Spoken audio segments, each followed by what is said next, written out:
इस वो अनुभव भी मतलब जो भी मैं बताने जा रहा हूँ ये अनुभव भी कि इतना भी कुछ मतलब विशेष नहीं है, पर हाँ, आखिर अनुभव है तो बताना तो पड़ेगा ही क्या हुआ क्या नहीं। पूरी कहानी आपको जब तक नहीं बताऊंगा तब तक तो आप भी नहीं समझ पाओगे कि आखिर हुआ क्या है। मुझे अनुभव तो हो रहे थे, ये तो मात्र एक पूजा थी। अगर जब मैं साधना करूंगा तो पता नहीं क्या अनुभव आएंगे, क्या होगा क्या नहीं। तो मैं फिर जब मैं वो तस्वीर घर पे लाने के बाद मतलब मेरे घर वालों ने फिर से दोबारा मेरे लिए शादी के लिए रिश्ते देखने शुरू कर दिए थे। तो मैंने 2-4 लड़कियां देखी भी थी, उसमें से एक लड़की और भी थी मुझे पसंद आई थी, पर वो भी रिश्ता टूट गया। वो लड़की तो बहुत अच्छी थी, पर वो रिश्ता मेरे खुद की वजह से टूट गया। मैंने तोड़ डाला, क्योंकि हुआ ये था वहाँ कि मैंने पसंद आने के जब पहली बार लड़की देखने गया, मैंने उसी दिन बताया था उन लोगों को, जो बीच में जो आदमी रहता है हमें लेके जाने वाला, उसको पहले पता था कि हाँ मुझे पसंद है। और मैंने उसको एक दिन भी दे के रखा था कि आप इसी दिन उनको बोल दो कि आप आ सकते हो मेरा घर देखने के लिए। तो वो बीच वाले ने मतलब जो हमारा बीच वाला था रिश्ता जोड़ने वाला, उस आदमी ने शायद उन लोगों को बताया नहीं, क्योंकि इन्हें पहले ही पता था और मैंने भी इनको पहले बताया था, जो बीच वाले जो चाचा थे उनको, कि देखो हम इधर बाद में जाएंगे, क्योंकि मेरे चाचा ने पहले ही दूसरी तरफ जाने का बोल के रखा था कि मतलब वो अब वो भी हमारे रिश्ते वाले है। तो उनको पहले उनको पहले बता दिया था कि हम ये संडे के दिन आ रहे हैं। तो इन्होंने बीच में चालू कर दिया कि नहीं हम जाएंगे, और आपने ही कहा था कि हम सिर्फ जाके आते हैं, देख के आते हैं, और लड़की अगर तुझे पसंद आई तो ठीक है, हम उनको बोल देंगे कि 2-3 दिन रुको, उसके बाद तुम जाके चले आओ। तो अभी देखो, अभी वैसा ही हो रहा है, जैसा मैंने पहले सोचा था वैसा ही हो गया। अभी आप देखना, आप संभाल लेना। मुझे तो लड़की पसंद है, फिर भी मुझे उधर जाना ही पड़ेगा, क्योंकि इससे इनकी इधर जाने से पहले उधर दिन दे के रखा था। हाँ, मैं उधर जाने के बाद आपको पहले ही बता देता हूँ कि मैं लड़की दूसरी पसंद नहीं करूँगा, मुझे यही लड़की पसंद है। फिर भी उस आदमी ने उन लड़की वालों को बताया नहीं। उसे लगा शायद मैं उधर जा रहा हूँ, वो मेरे रिश्ते वाले हैं, तो एक तो नर्स लड़की है तो मैं उधर उसको पसंद कर लूँगा, क्योंकि मैंने पहले ही कहा था कि मुझे थोड़ी पढ़ी लिखी लड़की चाहिए, 10वीं 12वीं, ज़्यादा भी नहीं चाहिए, पर 12वीं तक तो कम से कम चाहिए, ऐसा मैंने उनको कहा था। और ये जो लड़की थी मैंने ये पसंद की थी, वो 7वीं कक्षा तक की पढ़ी हुई थी। पर कुछ भी हो, मैंने सोचा कि कम पढ़ी लिखी है तो क्या हुआ, मतलब थोड़ी अच्छी भी हुई, देखने में भी अच्छी है और काम में भी है, हमें तो काम करने वाली ही चाहिए, ज़्यादा पढ़ी लिखी करके भी क्या फ़ायदा। तो मेरी फिर उसके बाद उस चाचा ने कुछ उनको बताया नहीं, तो उसके पिताजी की मुझे बार बार फ़ोन आने लगे, और वो फ़ोन आने के बाद वो मतलब कभी इस आदमी को भेजता, कभी उस आदमी को भेजता। पहले वो हमारे गांव में ही रह चुके थे, तो उस वजह से हमारे गांव में बहुत सारे लोग पहचान वाले हो गए। तो वो कभी इसको भेजता, कभी उसको भेजता कि जाओ उसको पूछ के आओ क्या है क्या नहीं, पसंद है ये नहीं नहीं है, तुम आओ और बताओ, जल्दी जाके जाओ, ऐसा वैसा करके वो बहुत सारे लोगों को फिर भेजने लगा।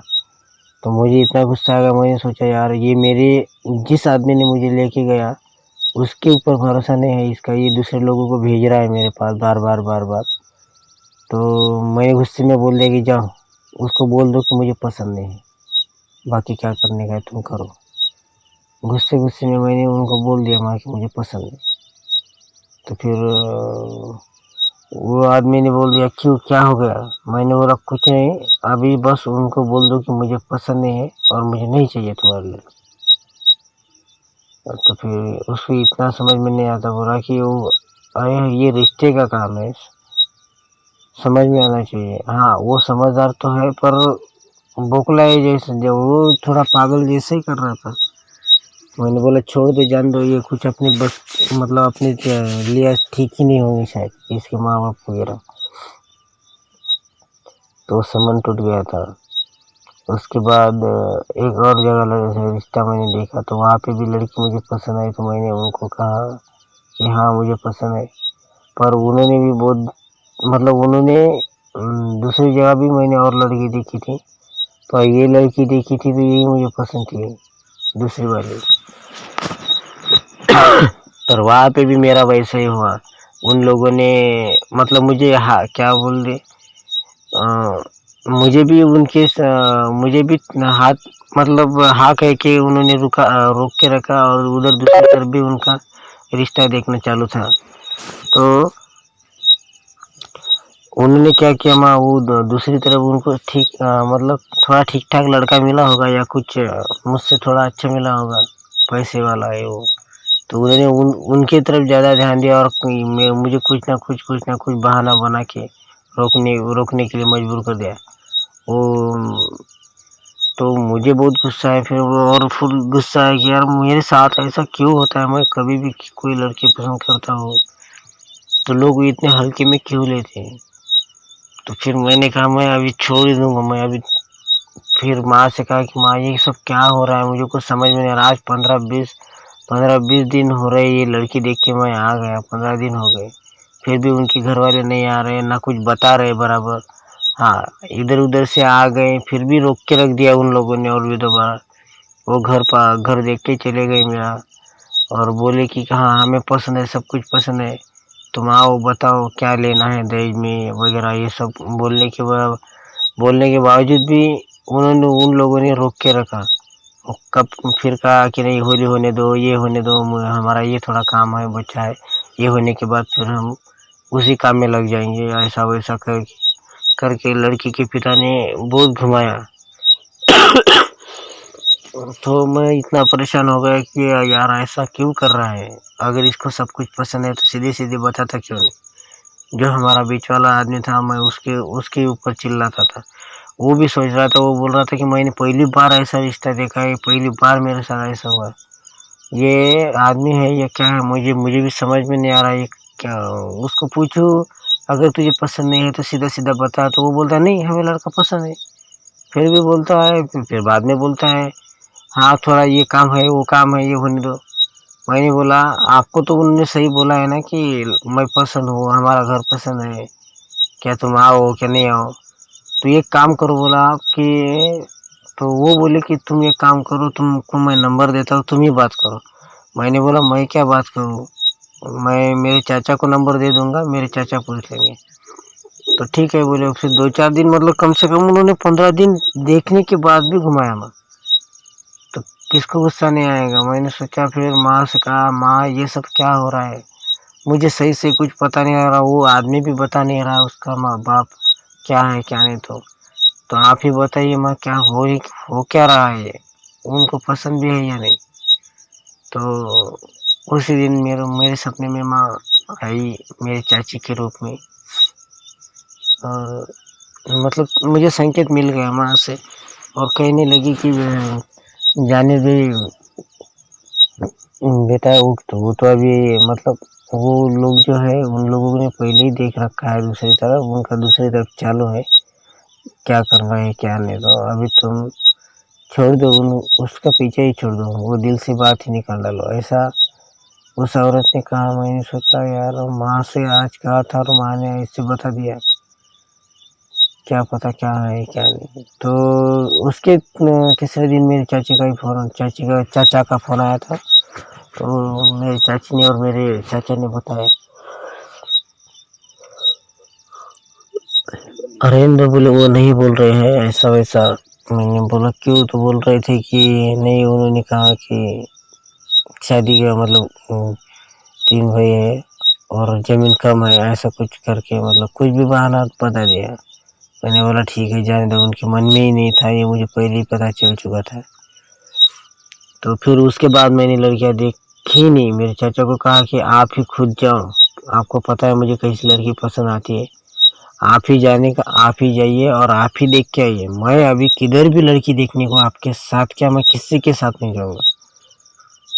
अगर मुझे मेरी जैसी लड़की किधर दिखी तो मैं सीधा आपको कहूँगा कि मुझे यहाँ पे लड़की है, आप चलो और मैं बात करके देखो। पर मैं ऐसे अभी सीधा बिना देखे कभी सीधा किसी लड़की के यहाँ पे नहीं जाऊँगा। आप पहले दूर से देख लो, अगर आपको किसी ने बताया कि यहाँ पे लड़की है, ये है, ऐसा है वैसा है, आप पहले खुद जाओ दूर से, उसको देखो, उसके घर पे भी मत जाओ, बराबर देख लो अच्छी लड़की है या नहीं है। तो मतलब आपको पता है मुझे कैसी लड़की पसंद आती है। तो फिर मेरे चाचा गए, चाचा मेरे देखने लगे, तो 2-3 जगह मेरे चाचा ने भी देखा। फिर मतलब जिन जिन जगह से मुझे रिश्ता आया तो मेरे चाचा खुद गए थे, उन्होंने दूर दूर से देख देख के, कभी उनके खुद के घर पे जाके देखा तो पसंद नहीं आई मेरे चाचा को भी। तो फिर मैं तब से मैं अभी तो कुंवारा हूँ। मुझे समझ में नहीं आ रहा कि मेरे नसीब में आखिर है क्या, शादी मेरी होगी भी या नहीं होगी, या मेरी ज़िंदगी ऐसी ही जाने वाली है। मैंने माँ से, मैं कभी कभी कहता भी हूँ, माँ सही में तू एक तो मुझे बता दे कि मैं कुंवारा रह जाऊँ या क्या करूँ। अगर तूने मुझे किस बात के लिए चुना है मुझे ये भी पता नहीं, कि मुझे सन्यासी बनाने के लिए मुझे इस जन्म में भेजा है भगवान ने, ये क्या है मुझे ये तो सब कुछ समझ में नहीं आ रहा। माँ मेरे दिमाग की पूरी तरह बाहर जा रहा है। ऐसा कहे कि मैंने छोड़ दिया, फिर लड़कियां देखना भी छोड़ दिया था।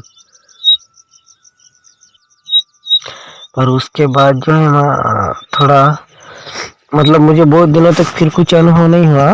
और उसके बाद ये बरसात के दिनों की बात थी।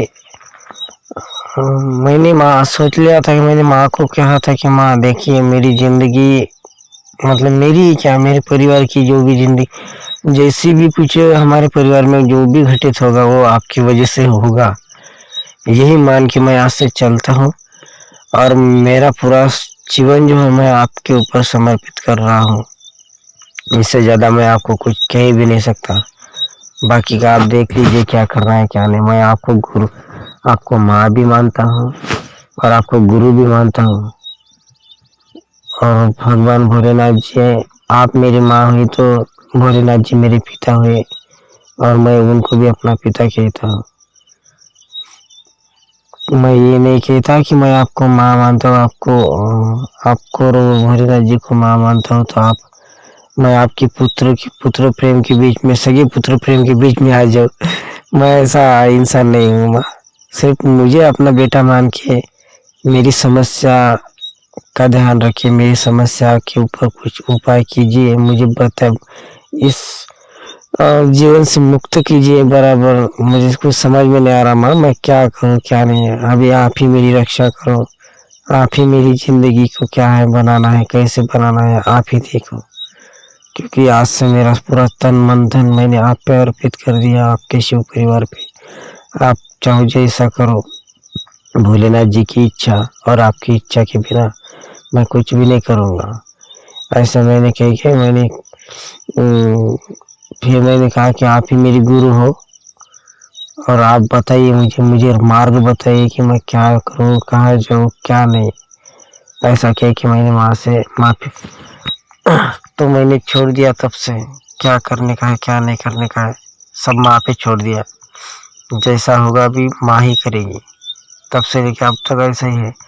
पर साल की जो गुरु पूर्णिमा थी 2021 की, तो मैंने कहा कि माँ मैं आपको गुरु मानता हूँ, और मैं इस गुरु पूर्णिमा को आपके पास, आपके मंदिर में आऊँगा आपके पास, और आपको साड़ी वगैरह जो कुछ गुरु दीक्षा में दिया जाता है, एक गुरु को, कोई अभी जो लोग गुरु बनाते हैं वो लोग एक सेला जो बोलते हैं, गमछा, सेला, एक नारियल, और ये कुछ दक्षिणा वगैरह, ऐसा कुछ अपने गुरु को अर्पित करके उनसे गुरु दीक्षा लेते हैं।